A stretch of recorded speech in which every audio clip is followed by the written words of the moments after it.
Salut les traders, aujourd'hui nous sommes le 2 décembre. Alors on est lundi, c'était un début de semaine un petit peu compliqué, le marché était assez spécial aujourd'hui. Pas mal de nos biais fondamentaux ont été un petit peu perturbés, mais ça ne nous a pas empêché quand même de sortir notre épingle du jeu, notamment sur Elementary Forex, puisque nous avons eu un trade perdant que je vais décortiquer ici. Donc un trade perdant, ça faisait longtemps que j'avais pas eu de trade perdant. Et ici, il a, vous voyez, comme on peut le voir ici, on a pris la position à la vente à ce niveau-là. Donc tout était bien baissier, même notre indicateur sur le monde des retail qui nous permet de savoir comment ils sont positionnés, etc. Eh bien, le cours s'est retourné et nous avons eu une première perte donc de 0,12%. Donc pas de deuxième unité ou de troisième unité ouverte ici, nous n'avons pas eu de possibilité, d'opportunité de le faire. Par contre, vous voyez, ça a été quand même un petit trade perdant. On avait pris l'ouverture à 0,10% seulement, donc un objectif de 0,10, puisque quand même il fallait se méfier de ce type de comportement de marché qu'il y avait aujourd'hui. Donc ensuite, on a eu pas très longtemps après, vous voyez, de 11h15, où c'était la clôture du trade, à 12h, nous avons eu un deuxième trade, donc deuxième campagne de trade, là on est parti à la baisse. Et pareil, sur une seule unité, on a pris les plus 0,10%. Donc vous voyez une perte globale ici de 0,02% sur les deux campagnes. Rien d'autre pour cette journée au niveau d'Elementary Forex. On va voir maintenant ce qui s'est passé sur les futurs. Là, ça a été quand même un petit peu mieux. Donc rien sur le SP500. Malheureusement, il n'y a pas eu de trade. Il y avait une belle opportunité ici, mais pas de signaux. Sur l'or, on a eu un trade à la hausse, vous voyez, avec l'apparition de pas mal de volume, pas mal d'activité sur ce chandelier précisément. Et la belle montée des volumes qui a fait qu'on a eu une belle opportunité à la hausse. On a pris les 1,1 points sur l'or, ce qui correspond à 11 ticks, et on a fait 10 ticks de take profit. Donc ici, nous sommes rentrés seulement à un contrat, donc une plus-value de 100 $ sur cette position. Et le pétrole, qui comme à son habitude nous a fait le plus d'opportunités dans cette journée. Une première position à la hausse ici, avec 10 ticks de take profit net juste avant la baisse, vous voyez. Donc on a pu sortir un bon petit profit en scalp sur cette position, avec les volumes qui étaient bien évidemment haussiers, et notre biais fondamental aussi également. Ici une deuxième position, vous voyez, avec cette divergence là. Pareil, au niveau des volumes, on était toujours à la hausse, donc c'est pour ça qu'on est rentré à un contrat. Même chose, plus 100 $ sur cette position, plus 100 ici.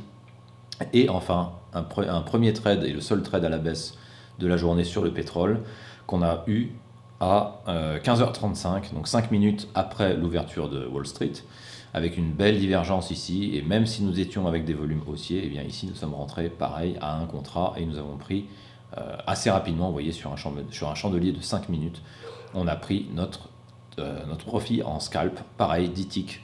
Donc ça fait une plus-value sur le pétrole de 300 $, puisque toutes les positions ici étaient tradées à seulement un contrat. Donc 100 $ sur l'or, 300 $ sur le pétrole. Voyons maintenant au niveau de la stratégie en ultra scalping, donc sur le broker particulier. Ici, nous avons eu une première position, alors l'heure était à 13h, donc on a eu une première position à l'achat et qui s'est soldée par une perte, donc un trade perdant, moins un pip. Ça correspond à 100 $ ici, puisque 1 pip égale 100 $. Le cours était d'abord parti contre nous d'un petit peu plus que ça, mais ça a titillé notre stop loss, mais ça ne l'a pas touché, donc on est resté dans le trade, puis c'est revenu. Évidemment, on aurait dû rester, si on avait une boule de cristal, si on savait ce qui pouvait se passer après, on aurait dû rester à la hausse, puisque vous voyez, notre position haussière ici était vraiment très belle, puisque après être sorti ici, bien le cours s'est juste un tout petit peu retourné, puis il est vraiment parti à la hausse. Mais bon, ça c'est le jeu, notre signal était ici, notre signal de sortie était là, il fallait couper. On a eu une autre position ensuite, malgré la tendance haussière, vous voyez un trade de scalp, pareil, là c'était tout juste, notre trade profit a été pris vraiment exactement comme il fallait. On est rentré à la baisse, 1,3 pips de profit, donc ça a rattrapé le trade de perte. 130 $ sur cette position. Puis ici, même chose, alors là on a eu un peu plus de volatilité dans le sens baissier. C'était un beau trade de retournement avec 3,7 pips de profit, donc là ça correspond, vous voyez, à un gain un peu plus conséquent, quand même 370 $ sur cette position, plus les 130 précédents, ça commence à faire un beau petit pactole, mais c'est pas fini. On en a eu une dernière Ici, même chose à la baisse. Donc vous voyez quasiment au plus haut du mouvement de la journée, puisqu'après, vous voyez, ça s'est bien redressé encore, enfin ça s'est bien redescendu.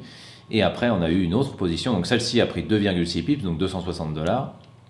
Et là, même chose, on a pris à l'achat. Donc ça, c'était une position qui était en même temps sur un de nos algorithmes et en même temps sur l'indicateur d'ultra scalping. Donc c'est pour ça que la flèche est blanche ici, puisque c'était une double position avec un double setup. Et ici, on a pris 3 pips de profit avec plus $300 sur cette position. Donc une belle journée pour cette activité au niveau de l'ultra scalping. Une belle journée également pour les futurs. Et pour le Forex au niveau d'Elementary, une journée break-even, enfin légèrement en perte, mais ça, malheureusement ça arrive, mais du moment que le risque est contrôlé, tout va bien. Donc voilà, c'est tout pour aujourd'hui. C'était quand même une bonne journée pour un lundi parce que au final, l'euro USD a beaucoup bougé et nous avons su exploiter la volatilité qui s'est présentée et donc on a pris quelques beaux trades en scalping. Voilà, sur ce, je vous dis à demain et surtout n'hésitez pas à partager la vidéo, liker, etc. La petite cloche si vous n'êtes pas abonné pour recevoir les notifications. Et moi, je vous dis à demain. Très bien.